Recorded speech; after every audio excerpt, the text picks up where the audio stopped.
Hello, and welcome to the Civil War Trusts and Greystone Communications audio tour of Gettysburg National Military Park. For the next 2 hours, Edwin Bars, the nation's leading tour guide of Civil War battlefields, will take you back to the first 3 days of July 1863, when Federal and Confederate forces met around this small town to decide the fate of our nation. As a national park historian for over 40 years, Edwin Bars has brought the Civil War to life for tour groups across the country. Mr. Bars' colorful descriptions of key persons and events cause his tours to sell out quickly. But now, for the first time, his unique and entertaining tour of Gettysburg is available for all to enjoy. This tape follows the same route as the Gettysburg National Battlefield Self-Guided Automobile Tour. These signs will be our guides as we drive through the park. Please be cautious when driving on the park's roads, especially where they cross heavily traveled intersections. Please obey the posted speed limits and be aware of blind curves and one-way roads. For now, please drive to Auto Tour stop number 1. It's located along Reynolds Avenue just west of town. Turn the tape off until you reach Auto Tour stop number 1.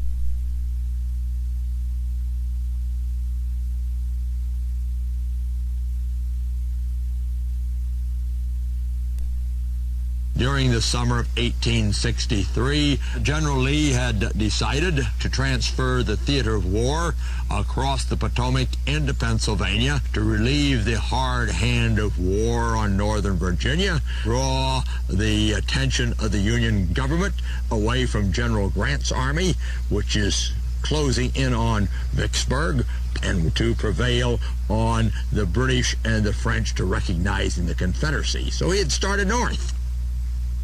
The Union Army, commanded by General Hooker at this time, follows him. Hooker's mission is to keep between Lee's army and Washington and Baltimore, and at the same time move out and engage and defeat Lee. Hooker will not be around by the time the armies converge on Gettysburg, as he will be relieved of command on the night of June 27th and 28th, and his replacement will be George Gordon Meade, commander of the 5th Corps, a Pennsylvanian. General Meade was a former member of the Corps of Engineers. He knew Lee slightly, and when notified on the night of the 27th and 28th of June that he has been assigned to command the Army of the Potomac as it moves into proximity of the Confederate Army, will tell his wife, "I have been convicted and sentenced without a trial." On the afternoon of June 30th, a Confederate brigade commanded by Johnson Pettigrew marches east from Cashtown Gap to reconnoiter, and on approaching Gettysburg notices Union cavalry to the west of town. Pettigrew goes back, reports to General Harry Heath, and Heath to his corps commander A.P. Hill.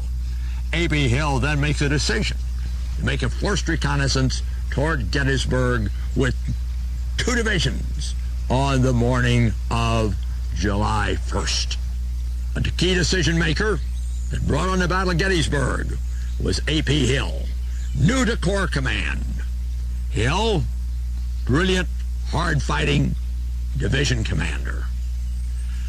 And the Battle of Gettysburg, after making the key decision to send 2 divisions to reconnoiter Gettysburg, he then becomes, in essence, the little man that wasn't here, as he makes no key decisions or key contributions to the Confederate cause here at the Battle of Gettysburg after making this one decision.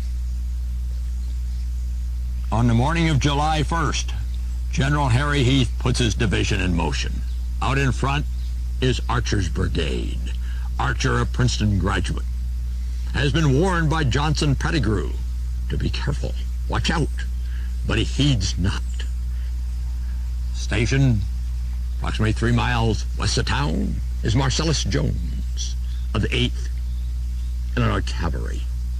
As he gazes out from his picket post, coming out of the vapors of the fog on Marsh Creek, he sees approaching soldiers, borrows a carbine, takes a shot, The first shot in the Battle of Gettysburg has been fired. In Gettysburg at this time is General John Buford with 2 brigades of his division of cavalry. Buford is alerted, dismounts, and deploys his cavalry on the ridges west of town. Forces the Confederate Harry Heath to deploy 2 of his brigades. Buford buys time. Meanwhile, General Reynolds will ride forward as he hears the sound of the guns. Riding up to the seminary, Buford will report him that the devil's to pay. The enemy's advancing in heavy force. Reynolds will send a message to General Meade. He has noticed that this is a good place to fight a battle, and he will inform General Meade that he proposes to fight here. If driven from the ridges west of town, he will fall back into the town and fight them in the streets of the town. He's made a bold decision. Reynolds now rides back to hurry forward his troops. Leading the march northward, Wadsworth's division. In front, the 2nd Brigade, commanded by Brigadier General Cutler. As they move forward, they will cross the Chambersburg Pike and deploy. Meanwhile, the Confederates are advancing. By 10 o'clock, Reynolds is in this position. Already, Cutler's brigade is engaged with the Confederates to the north of Reynolds. To his front, Reynolds can see Confederates entering McPherson's woods. As he looks towards Seminary Ridge, he can see Long Saul Meredith's brigade hastening forward. Out in front, the 2nd Wisconsin. Those damn black hats, the Confederates shout. And as Reynolds turns in his saddle, a bullet will strike him below the ear and lodge behind the eye, and he will fall from his horse dead by the time he strikes the ground. General Reynolds has chosen to fight a battle here. He is now dead, and the mantle of command momentarily passes to Abner Doubleday, commander of the 1st Corps. In McPherson's woods, you had the 1st Confederate setback. General Archer, a man who heeded not, moving east towards Seminary Ridge with his Alabama and Tennessee troops, is suddenly confronted by the Iron Brigade. The Iron Brigade will smash into Archer's right, and within a few moments, his brigade is doubled up like a jackknife. Pursued by the Iron Brigade, Archer's men break. Archer himself and some 200 of his men are captured by the damn black hats. John J. Archer has the distinction of being the first general officer in the Army of Northern Virginia to be captured since Lee took command. As he goes to the rear, he's not the happiest man in the world. Riding up to him is General Abner Doubleday. They'd known each other in the old Army. Doubleday rides up, extends his hand. "I'm glad to see you, Archer." Archer, "Well, I'm damn well not glad to see you." Meanwhile, in the early afternoon, the Confederates pull back, regroup. In the early afternoon, they come back again. Moving through this area is a brigade commanded by Johnston Pettigrew, the 26th North Carolina, new to Lee's army. A large regiment, 818 strong, commanded by Henry King Burgoyne, youngest colonel in Lee's army, 21 years old. They move through the woods. In front of them, the 24th Michigan. That regiment had entered the battle that day with almost 500 men. They had been in heavy action in the morning. So here is a titanic struggle. As the Romantics would say, when Greek meets Greek. The Michigan regiment will lose almost 400 men. The North Carolina regiment, before it finally gains the day, will have lost more than 600 men. In this terrible struggle, the 26th North Carolina goes through 14 color bearers. Among them, the boy colonel, Henry King Burgoyne, who grabs the colors and tries to advance them and is cut down. A terrible struggle. But in the end, the Confederates prevail. This concludes stop number 1. Please continue now to Auto Tour stop number 2, the Eternal Light Peace Memorial. While driving through the park, you will see many interesting monuments and markers. Please feel free to stop at any of them along the tour route. For more information about any of these memorials, please ask the park rangers for assistance. For now, please turn the tape off until you reach Auto Tour stop number 2. Now the activities that took place here on Oak Hill begin about noon. General Ewell is en route to Cashtown Gap on the morning of the 1st, when he hears the sound of firing to the south. So he turns the division commanded by General Robert Rhodes, class of 1851, from VMI. He had the appearance of a Norse war god, his long, blonde, tawny mustache. He had joined the Confederate service from Alabama. Usually Rhodes is a hard and aggressive fighter. Usually he has a good day. July 1st is not a good day for Robert Rhodes, as he arrives here with the largest division on the field, either Union or Confederate, more than 8,000 men, organized into 5 brigades. He will send General George Doles, experienced fighter, off to the left, and they will form in the flat country to the east of us, along the Carlisle Road. In the woods, Colonel Edward O'Neill's Alabama Brigade takes position. In the woods, behind the Peace Light Memorial, is the North Carolina Brigade of Albert Iverson. Rhodes does not coordinate his attack, nor does Edward O'Neill. It's not a good day for O'Neill as he advances 3 of his 5 regiments southward. To their front, just arrived from the area of the seminary, is Colonel Baxter's brigade, belonging to the division of General James Robinson. Robinson has arguably the best beard in the Union Army. The Union soldiers in position in the wooded area, posted behind stone walls bordering the Mummersburg Road. After O'Neill has been repulsed, Alfred Iverson advances his 4 North Carolina regiments. Iverson, a Georgian, commanding North Carolinians. He will be last seen by his men as they move out of the woods behind the Peace Light Memorial. As one of the North Carolinians will write, unwarned, unled, they go forward across the Mummersburg Road into those fields to the south of the road. Meanwhile, Baxter's men have taken position behind a stone wall facing west, and when the North Carolinians' extreme left is 80 yards from them. Officers command the men to rise. Rising, they fire. Then charge into the flank of the North Carolinians.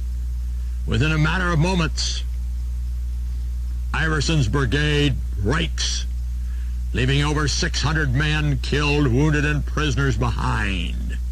Iverson, back where we are, in the woods, goes to pieces, starts shouting as he sees his poor men, waving anything that's white, that his men have mutinied, gone over to the enemy. Later on, Sergeant Wall of the North Carolinians will write, long will the widows and orphans from Tidewater to the Piedmont to the mountains of North Carolina, rue the name of Alfred Iverson. Later, General Rhodes will then send forward 2 brigades led by capable, hard-fighting combat leaders. On the left, Dobson Ramseur's brigade of North Carolinians. On the right, Junius Daniels' North Carolinians. They will carry the fight to the Federals, and by 4 o'clock, the men of the 1st Corps of Robinson's division will give way. The Union troops flee through the streets of Gettysburg, pursued by the Confederates, falling back to their point of refuge on East Cemetery Hill. But vital time has been gained. What was wrong with General Rhodes has long perplexed people. It now appears from some of the diaries that Rhodes and a number of his other officers had obtained some bad Pennsylvania whiskey on the 30th of June. Please continue now following the signs to Auto Tour stop number 3. When you reach the stop sign at Mummersburg Road, you'll see an observation tower across from the intersection. Park near the base of the tower. For now, turn the tape off until you reach Auto Tour stop number 3.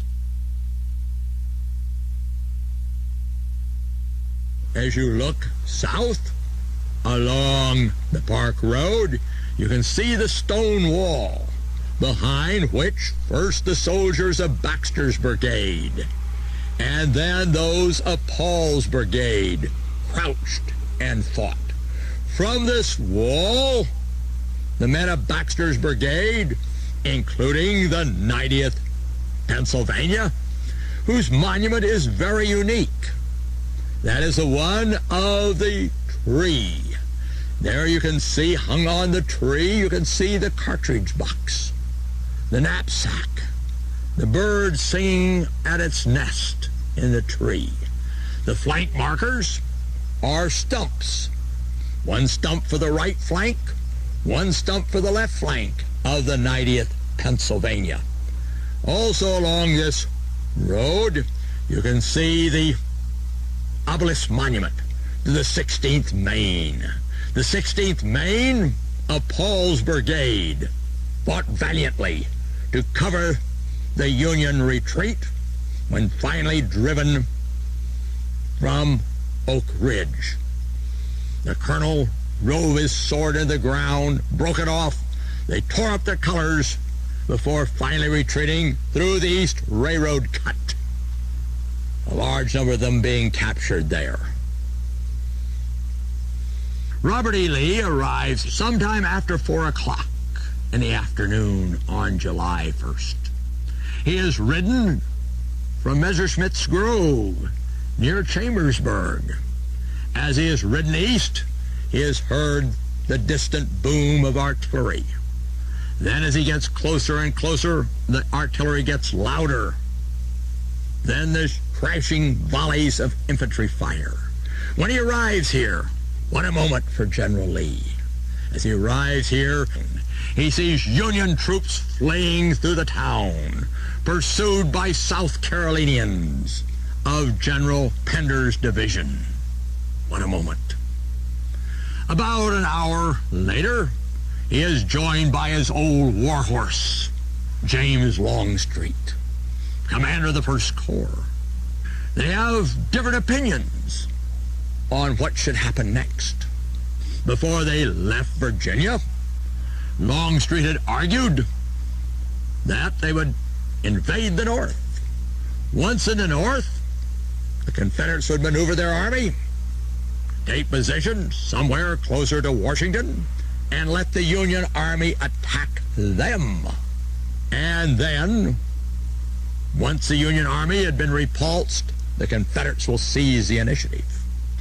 When Longstreet arrives, Lee will point out the Union position. Longstreet will then say, "Good, we have them where we want them. We will move around their flank." around their left flank, take position closer to Washington, and let them attack us. Lee will say, no, no, no. There is the enemy, and there I mean to strike him, and there I will beat him, or he will beat me. There will be more discussions there, but there is the seeds of certain of the problems that some will argue will lead to Confederate defeat at Gettysburg. This basic difference of opinions between General Lee and his old warhorse. Day one has been a good day for General Robert E. Lee. In desperate fighting, 4 divisions of his proud Army of Northern Virginia have driven the men of the 1st and 11th Corps through the streets of Gettysburg, capturing large numbers of prisoners. But they have not followed up. The Union troops have pulled back, and as the sun sinks in the west, the Union hold Cemetery Hill, which will prove to be the key to the battle. Lee and his soldiers, I am sure at the end of day one, think they're well on the way to winning a decisive battle on Northern soil. This concludes stop number 3. At this point, we will be following the 2-hour tour signs.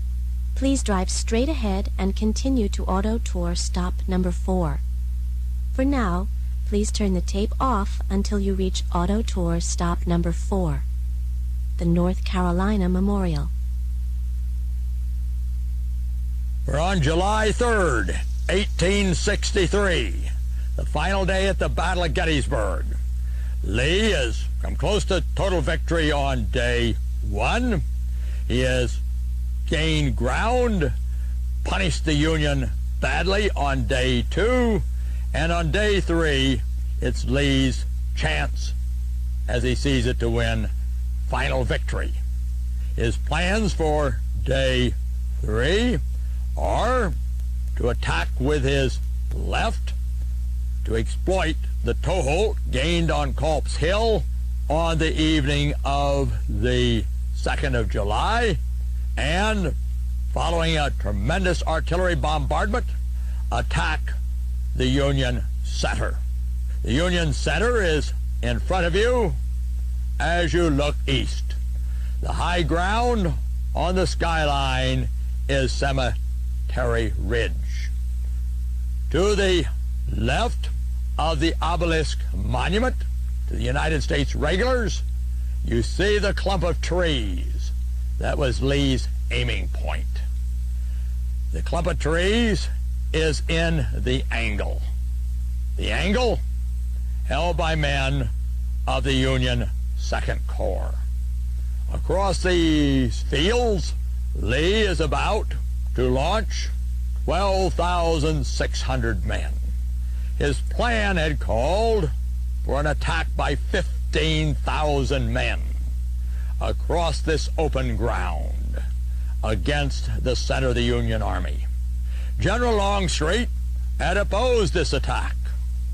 General Longstreet, well aware of the technological revolution in weaponry that made frontal attacks suicidal, had argued in vain. As Longstreet recalls, he will tell General Lee that I have been a soldier all my life. I have commanded companies, regiments, divisions, and corps, and there are no 15,000 men that can cross that ground and live. Lee, however, is determined. Now, in selecting his troops, that will never total more than 12,600, he will select the fresh division, the division that has not burnt any powder at Gettysburg, the 3 Virginia brigades commanded by George E. Pickett. To advance across the ground in front of you, they form in the edge of the woods. The artillery in front of them, to prepare the way. Please continue now to stop number 5, the Virginia Memorial. Please turn the tape off until you reach Auto Tour stop number 5. Immediately in the foreground is the statue of Robert Edward Lee, commander of the Army of Northern Virginia, and in this area is where he rode out following the repulse of the picket Pettigrew-Trimble charge to meet the soldiers as they came back. Of the 12,600 men who will advance, 2 out of 3 will not come back. And Lee will, as he rides out to meet them and urge them to rally, will say, "It is all my fault. It is all my fault." Lee was not in good health at this time. In March, Lee had had a mild heart attack. At the Battle of Gettysburg, he was suffering from a case of diarrhea and had not completely recovered from his heart seizure of the late winter. Now, as we've said, Lee has decided he's going to make the final cast of the die on day 3. The troops are formed. The great bombardment begins. The signal guns fire about 1 o'clock. The Confederate bombardment takes up. The Union guns reply. For the next 75 minutes, the ground shakes as the guns hammer away.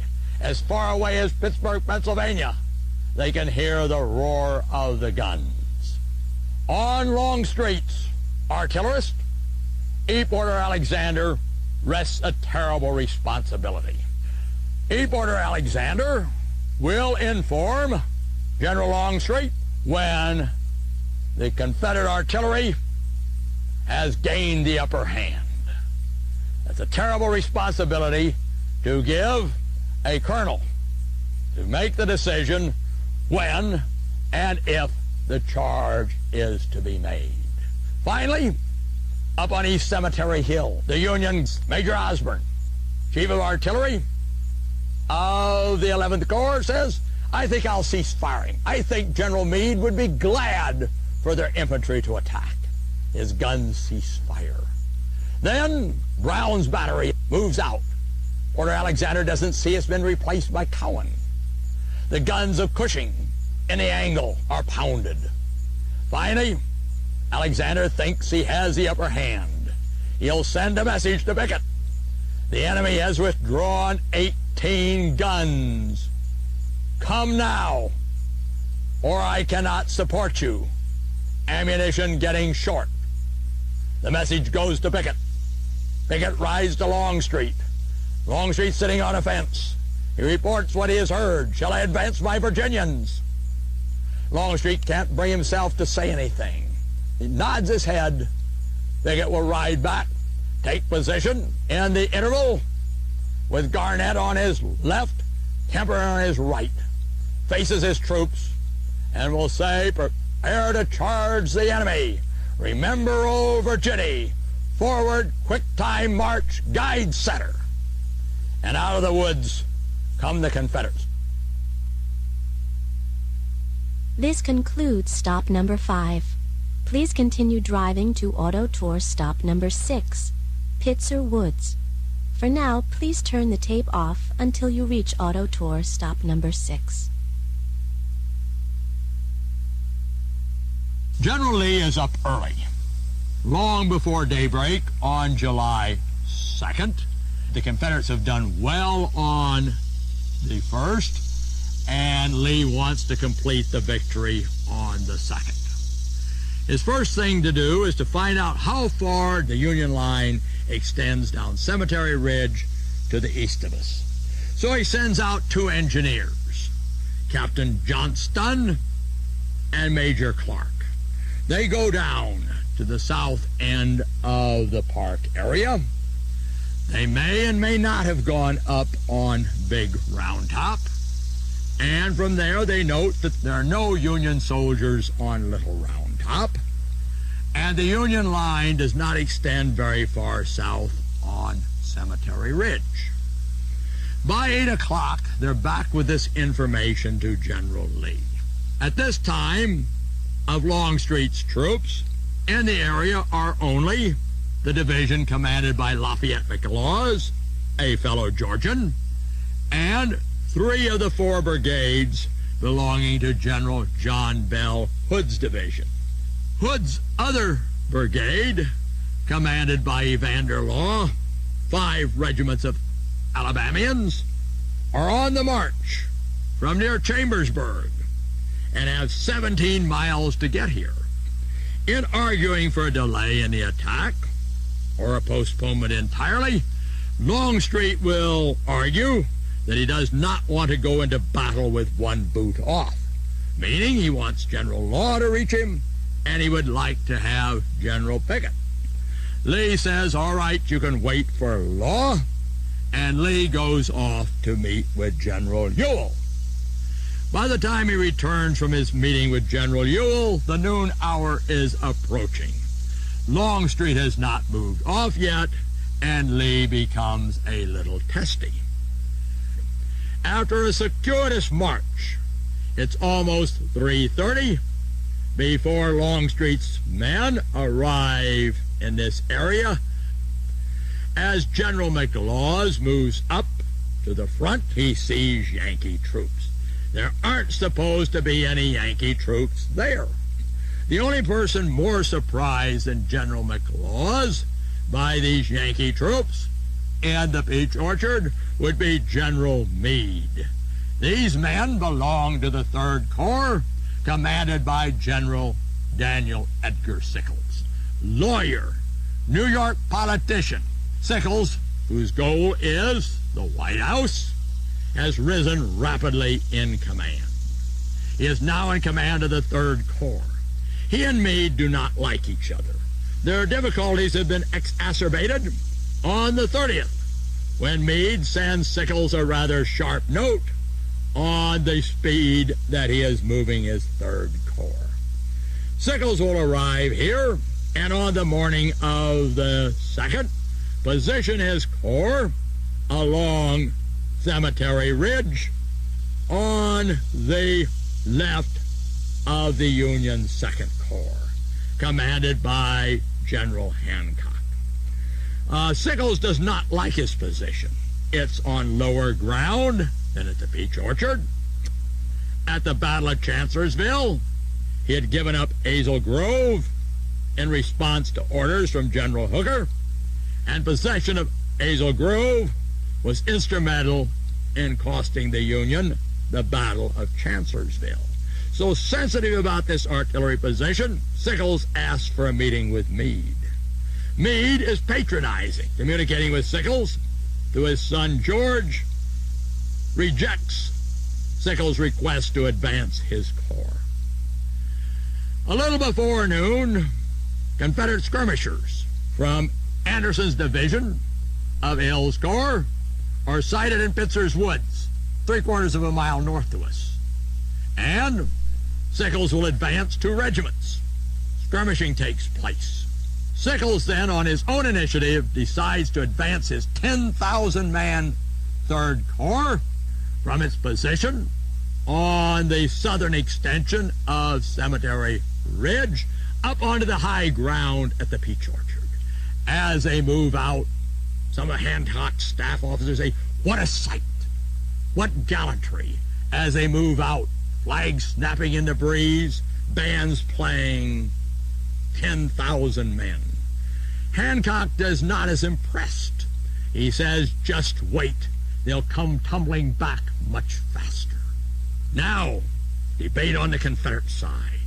General McLaws reports that Longstreet has become very overbearing.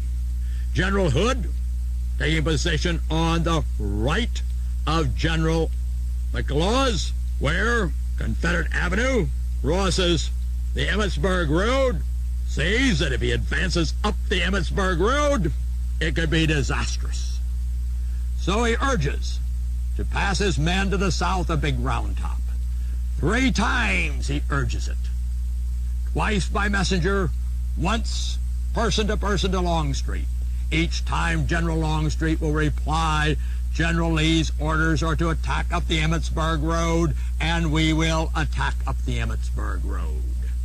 By 4 o'clock, the Confederates are in position. The signal guns of Riley's battery. Boom, boom, boom, boom. And Longstreet's great attack jumps off. Continue now to stop number 7, Warfield Ridge. For now, please turn the tape off until you reach Auto Tour stop number 7.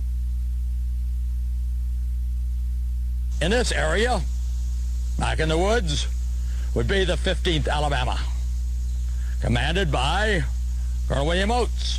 Oates, born in poverty, as he says himself, raised in adversity, commands the 15th Alabama.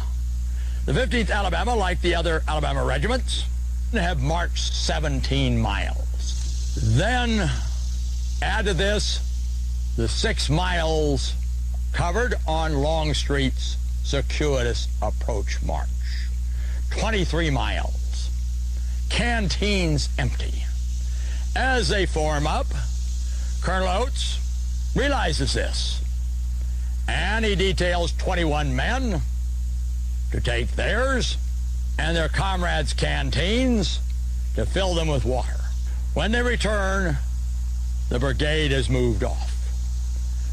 2 of the regiments, the 47th and 15th Alabama, driving green uniformed sharpshooters of the 2nd U.S. before them, reach the crest of Big Round Top.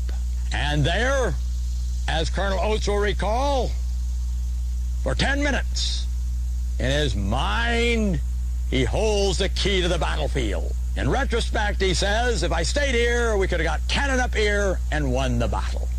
That is looking at it through rose-colored glasses. He now will receive orders from General Law. General Law now commands the division. Hardly did Hood's men move forward, then Hood is seriously wounded and out of action. Moments after Hood's division had commenced its advance, an exploding artillery shell drives fragments of iron into Hood's left arm, and Hood is disabled. Vital time is lost before General Law learns that he now commands the division. Meanwhile, Colonel Oates has sent Company A, some 60 men, to capture some Union wagons. So, when push comes to shove with the 20th Maine, Oates will be minus at least 80 men of his regiment. This concludes stop number 7. Please follow the signs up the hill to Auto Tour stop number 8, Little Round Top. Both Little and Big Round Tops can be seen to your left, appearing much as they did to General Longstreet's men in 1863. Please turn the tape off until you park at Auto Tour stop number 8, Little Round Top. With news of Sickles' advance, of the explosion and fire of the Confederate signal guns, General Meade will send his chief engineer, one of the heroes of Gettysburg, Governor Warren, to find out about the situation on Little Round Top. He rides up here accompanied by his staff and is horrified to find the only troops up here, Signal Corps, no combat arms. So General Warren will ride forward across Plum Run, soon to be the Valley of Death, and up onto Houck's Ridge above Devil's Den. After Warren has ordered Captain Smith to open fire from Houck's Ridge, disclosing thousands of Confederates approaching, he will send one of his staff, Randall McKenzie, to find men to hold Little Round Top. After going to General Sickles, Sickles has nothing to spare. Going to General Sykes of the 5th Corps, who refers him to General Barnes, Mackenzie rides on. Fortunately, he does not find General Barnes. He contacts another Union hero of this battle, Colonel Strong Vincent, one of Barnes's brigade commanders. Strong Vincent, Harvard graduate, resident of Erie, Pennsylvania, on his own responsibility, leads his brigade up onto Little Round Top. As his men move onto Little Round Top, they take position from left to right. 16th Michigan, 20th Maine, 83rd Pennsylvania, 44th New York. Hardly are the two right flank regiments in position before Confederates are seen. Vincent moves the 16th Michigan from his left to his right. Now the Confederates are coming across Plum Run, up the slopes to Little Round Top. Surge the 4th Alabama, 5th Texas, and the 4th Texas. They attack the men of the 83rd Pennsylvania, 44th New York, and 16th Michigan, and are hurled back. Their officers rally them, and on the three Confederate regiments come again, only to be repulsed a second time. By now, the Confederates hold the Slaughter Pen. They hold Devil's Den and Houck's Ridge. Joined by the 44th Alabama, the three regiments charge forward once again, the third time. This time it looks that they will not be denied.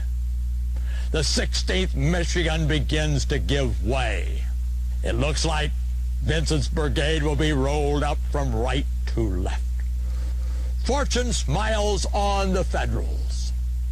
Another Union brigade is en route to Little Round Top.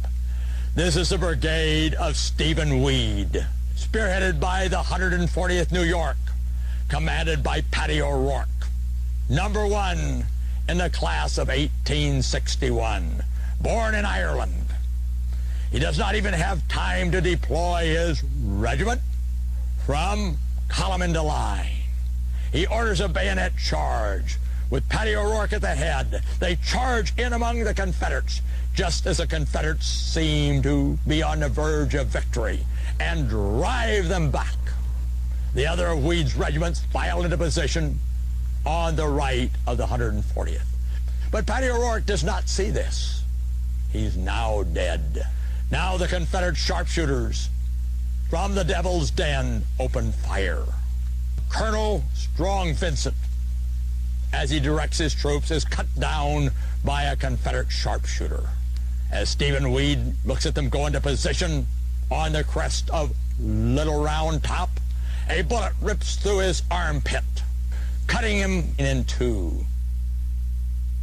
With the movement of the 16th Michigan from Vincent's left to his right, that leaves the 20th Maine to hold the left of the Union line between Big and Little Round Top. Commander of the 20th Maine, Joshua Lawrence Chamberlain, academician.